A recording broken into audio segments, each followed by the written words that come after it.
Hello friends, मैं आपका doctor Pankaj Chaturvedi, dermatologist from new Delhi. लेकिन आज मैं आपको स्किन के बारे में नहीं, कोविड-19 के बारे में कुछ बहुत ही इम्पॉर्टेंट इन्फॉर्मेशन दूंगा। जैसा कि आप जानते हैं कि कोविड की वजह से हज़ारों की तादाद में लोग प्रतिदिन मर रहे हैं। कैओटिक माहौल है हर जगह, ऑक्सीजन नहीं है, बेड्स नहीं है, हेल्थ सिस्टम क्रैश कर चुका है। लोगों को समझ में नहीं आ रहा कि वो करें तो करें क्या।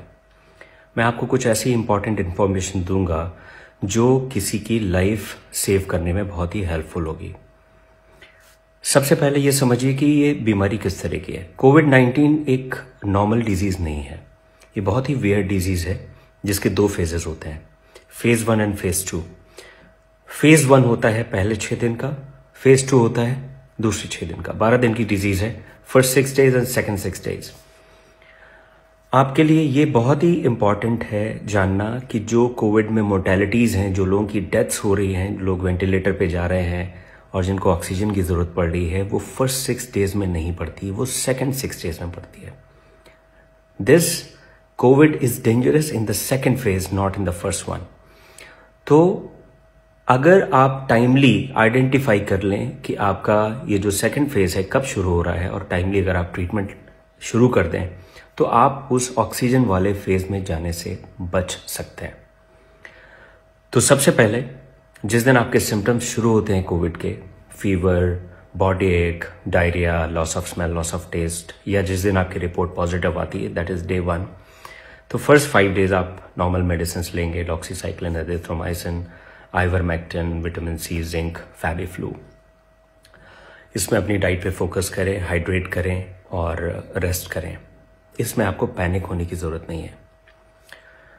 आपको केयरफुल रहना है जिस दिन आपका 6th डे है और 7th डे है। 6th एंड 7th डे से आप केयरफुल हो जाएंगे और अगले 1 हफ्ते तक you will be very very careful, because इसी फेज में कॉम्प्लिकेशंस बिल्डअप होते हैं और इसी फेज में लोगों की डेथ्स होती है। 6th डे आप एक CT स्कैन कराएंगे चेस्ट का और एक टेस्ट आप कराएंगे इन्फ्लेमेटरी मार्कर्स का, जिसमें CRP सबसे इंपॉर्टेंट है। कुछ और भी टेस्ट हैं जैसे D डाइमर और इंटरल्यूकिन 6, अगर करा लें तो बेटर है, और कंप्लीट ब्लड काउंट। अब इनका रोल क्या है? इनका रोल ये है कि अगर 6ठे दिन आपका CT स्कैन माइल्ड है तो इसका मतलब ये है कि आपकी जो डिजीज़ है वो आपको ज़्यादा ट्रबल करने वाली नहीं है।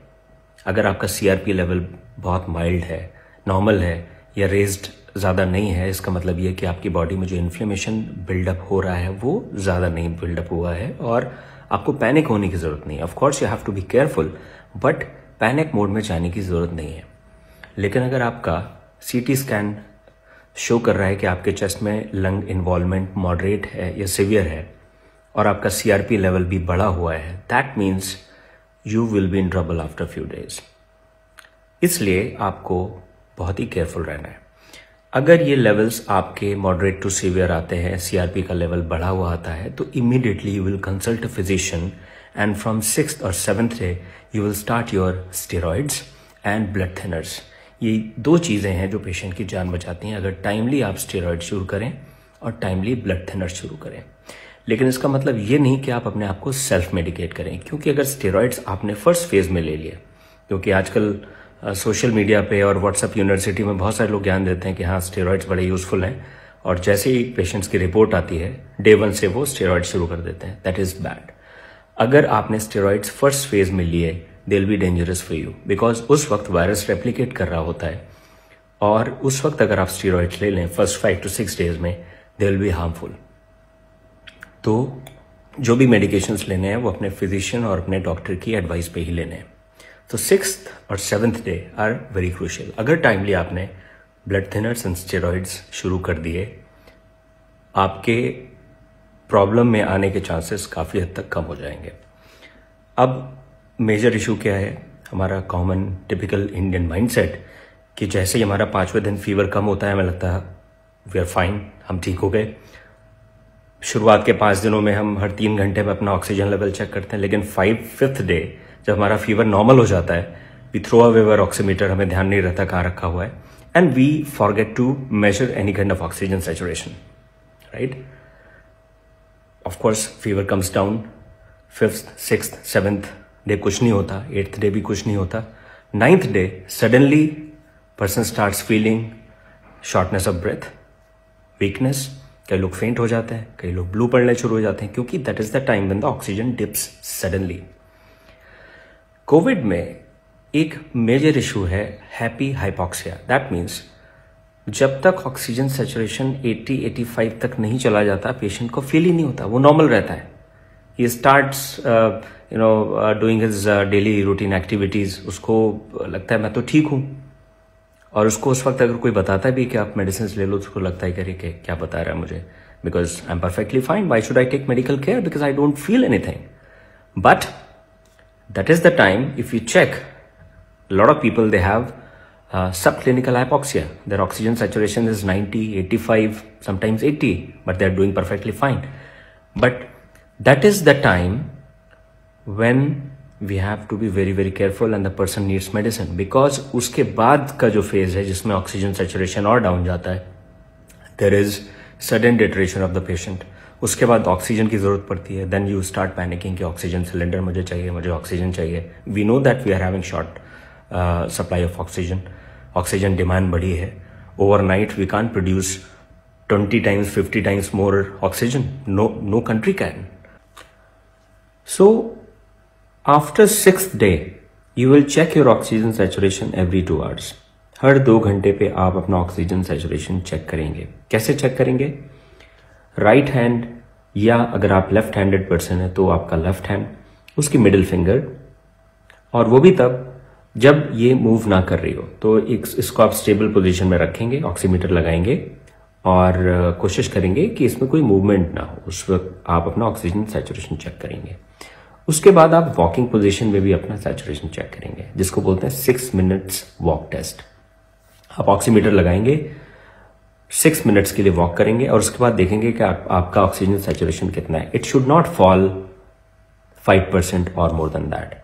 अगर आपका ऑक्सीजन सैचुरेशन वॉक करने के बाद 5% डाउन जा रहा है, that means your lungs are affected and you have to be extremely careful and seek medical attention. अगर आपका बैठे हुए ऑक्सीजन सैचुरेशन 90 आ रहा है, लेकिन आप वॉक कर रहे हैं, उसके बाद वो 85 हो जाता है, that means your lungs are affected. तो इस चीज का भी आपको बहुत ध्यान रखना है। So we have to avoid that situation.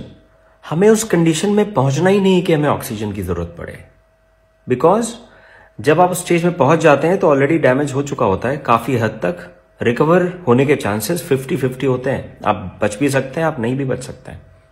तो आपको उस स्टेज में पहुंचना नहीं है। You have to prevent that situation and you can only prevent by identifying the time line of Covid and taking proper measures right from day 6 और day 7, right? If you'll do that, most probably you will sail through, most probably आप बच जाएंगे और अपने आसपास जो भी आपके रिश्तेदार हैं, जो भी आपके फ्रेंड्स हैं, फैमिली मेंबर्स हैं, उनको भी आप बचाने में हेल्प करेंगे। फ्रेंड्स, ये जो वक्त है, ये जो समय है, वो है एक दूसरे की हेल्प करने का। मैं एक डर्मेटोलॉजिस्ट हूँ, but still I am making this video so that I can make you aware. Most of the people who are suffering right now, they are suffering because they couldn't take timely measures, क्योंकि उनको पता नहीं था कि problem 6th-7th day से शुरू होती है। They thought that 4 or 5 days fever was there and after that they became perfectly fine. 5वें दिन फीवर चला गया, मैं तो ठीक हो गया। Because of this, they don't know. Please educate them, okay? And do not ignore your symptoms. Consult a physician. Online consultation कर सकते हैं। Standard guidelines हैं कोविड केयर के। And panic में ना रहें। अगर इन चीज़ों को आप फॉलो करेंगे, most of you will be fine. Take my words. Thank you.